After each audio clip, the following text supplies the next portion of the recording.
আমাদের দেশে SSC, HSC এবং দাখিল আলেম এই সমস্ত পরীক্ষাগুলোকে ঘিরে যেই পরিমাণ উন্মাদনা তৈরি হয় এবং যে পরিমাণ আবেগ এবং মানুষের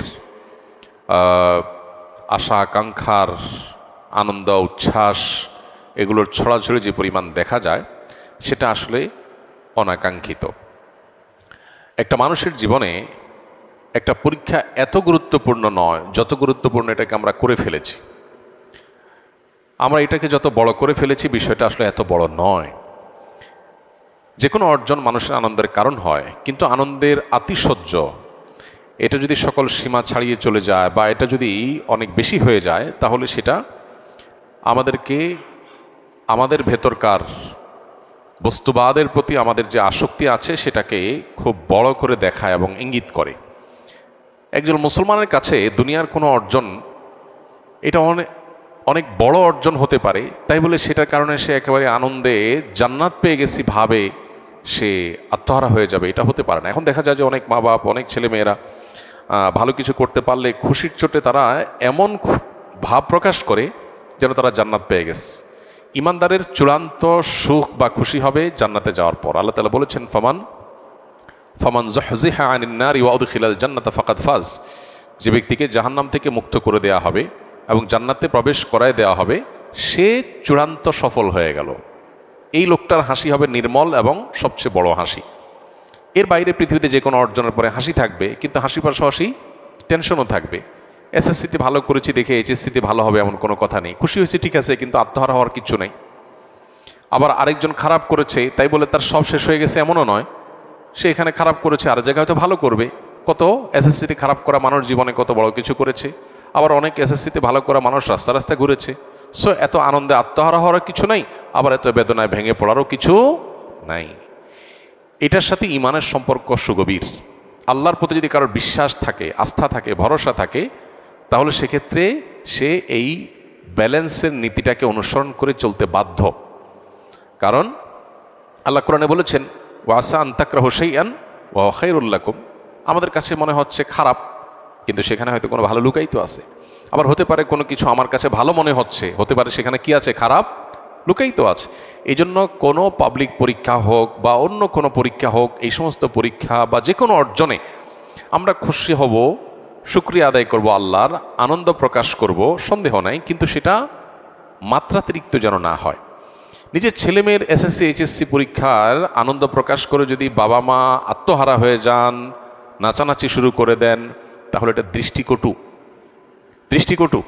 আমার সন্তানের নৈতিক বিষয়গুলোতে আমি এতটা সিরিয়াস কিনা, আমার সন্তান A+ পেয়েছে কিনা সেটা নিয়ে আমার যত সিরিয়াসনেস আছে, সে মানুষ হিসেবে A+ হতে পেরেছে কিনা তার নিয়ে আমার কোনো মাথা ব্যথা আছে কিনা, আমার ছেলেটা আজকে ফজর নামাজ পড়তে পেরেছে সেজন্য কি আমি আনন্দে এতটা আত্মহারা হই কিনা, এই প্রশ্নগুলো আমাদেরকে নতুন বিবেচনার দ্বার উন্মুক্ত করে দিবে।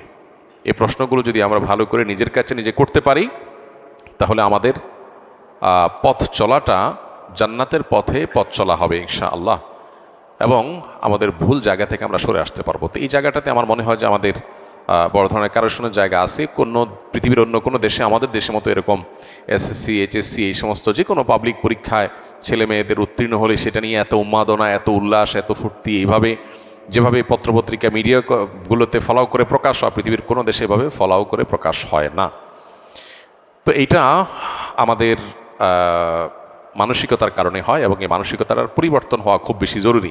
আমি এর আগেও বারবার করে বলেছি, আমার ছেলে মেয়েদেরকে পরিষ্কার করে বলা আছে, পরীক্ষায় ভালো ফলাফল করবা তোমরা, অভিভাবকের আমরা অবশ্যই আশা করি। যদি কোনো কারণে তোমার চেষ্টার পরও ফলাফল খারাপ হয় তাতে কোনো টেনশনের কোনো কারণ নাই, আমরা কেউ বিচলিত হব না, ব্যথিত হব না। যে রেজাল্টই হবে আমরা আলহামদুলিল্লাহ বলবো। এই রেজাল্ট আমাকে খাওয়াবে না, এই রেজাল্ট আমাকে পড়াবে না, এই বিশ্বাস আমার আছে, এই ইমান আমার আছে। বিধায় এটার জন্য আমার এত পাগল হওয়ারও কিছু নাই, আর এটার জন্য আমার তো মন খারাপ হওয়ারও কিচ্ছু নাই। দেখার বিষয় হলো আমার ছেলে মেয়ে সঠিক পথে আছে কিনা, পড়ালেখা ঠিক মতো করছে কিনা, সময় নষ্ট করছে কিনা, এগুলো হলো দেখার বিষয়। পরীক্ষার ভালো কি হলো না সেটা আমার অবশ্যই গুরুত্বপূর্ণ বিষয়, কিন্তু এত গুরুত্বপূর্ণ না যে এটার জন্য আমি আমার ছেলে মেয়েকে টেনশনে ফেলে দিয়ে আত্মহত্যার মুখে যেতে তাদেরকে বাধ্য করব। তাদেরকে অন্য ছেলে মেয়েদের সাথে কম্পেয়ার করে লজ্জার মধ্যে ফেলে দিব, তাদেরকে আমি চাপের মধ্যে ফেলে দিব। এটা মোটেও কাঙ্ক্ষিত কোনো বিষয় হতে পারে না। আজকের বস্তুবাদী এই পৃথিবীতে ছেলে মেয়েদেরকে টাকার মেশিন মনে করা হয় নিজেরা টাকা কামাই করি, তাদেরকে দিয়ে টাকা কামাই করব, বিধায় ক্যারিয়ারের ভালো একটা জায়গা যেন যেতে পারে এর জন্য পাগল পরা হয়ে যায়। আমার ছেলে মেয়ে মানুষ হোক, মুসলমান হোক, আল্লাহর সাথে পরিচিত হোক, নীতিবান হোক, আদর্শবান হোক, সুস্থ সবল হোক, এরপরে তার ক্যারিয়ার গড়ুক, হালাল উপার্জন করুক। সমাজে খুব আহামরি কিছু করতে না পারলেও অন্তত সে যাতে সমাজের মানুষের জন্য ভালো কিছু অবদান রাখতে পারে সেরকম ক্যাপাবল মানুষ হোক। এটা হবে আমাদের স্বপ্নের জায়গা। এখন আমাদের স্বপ্নের জায়গা হলো ছেলে মেয়েকে ডাক্তার ইঞ্জিনিয়ার হইতে হবে, বড় অফিসার হইতে হবে, টাকা পয়সা কামাই করতে হবে, ভালো মানুষ, নেককার, মোত্তাকি, পরহেজগার, ইমানদার, নিষ্ঠাবান, এগুলো হলো কি হলো না ডাজ নট ম্যাটার। এই জন্যই সমাজের দুরবস্থা। উচ্ছন্ন গেছে কি এমনি এমনি। নীতিবান মানুষের সংখ্যা কেন কমে যাচ্ছে, কেন স্বার্থপর শিক্ষিতের সংখ্যা বাড়ছে? কারণ আমাদের নিজেদের মধ্যে পরিবারগুলোতে এগুলোর চর্চা নাই। এই জন্য এই এসএসসি, এইচএসসি কিংবা দাখিল আলিম পরীক্ষার ফলাফল প্রকাশ হওয়ার পর আমাদের পরীক্ষার ফলাফল তো প্রকাশ হয় না, আমাদের মানসিকতার প্রকাশ ঘটে। আমাদের মানসিকতার প্রকাশ ঘটে যায় যে আমরা আসলে কোন মানসিকতা লালন করি। আল্লাহ তাআলা আমাদেরকে সংশোধন হওয়ার তৌফিক দান করুন। আমাদের মুসলিম ধর্মের রীতি অনুযায়ী যে বিবাহ হয় তা হালাল, কিন্তু অন্যান্য ধর্মের বিবাহ এবং তাদের সম্পর্ক এটা কি জিনার অন্তর্ভুক্ত কিনা এবং তাদের জন্ম দেওয়া সন্তান বৈধ কিনা? প্রথম কথা হলো, কোনো মানুষ যখন ইসলাম গ্রহণ না করে, কোনো মানুষ যখন বেঈমান হয়, অমুসলিম হয়, কাফির হয়, তখন তার জন্য তো আর হালাল হারামের কিছু নেই। যে ভর্তি হয়নি তার পাশ ফেলের প্রশ্নই ওঠে না।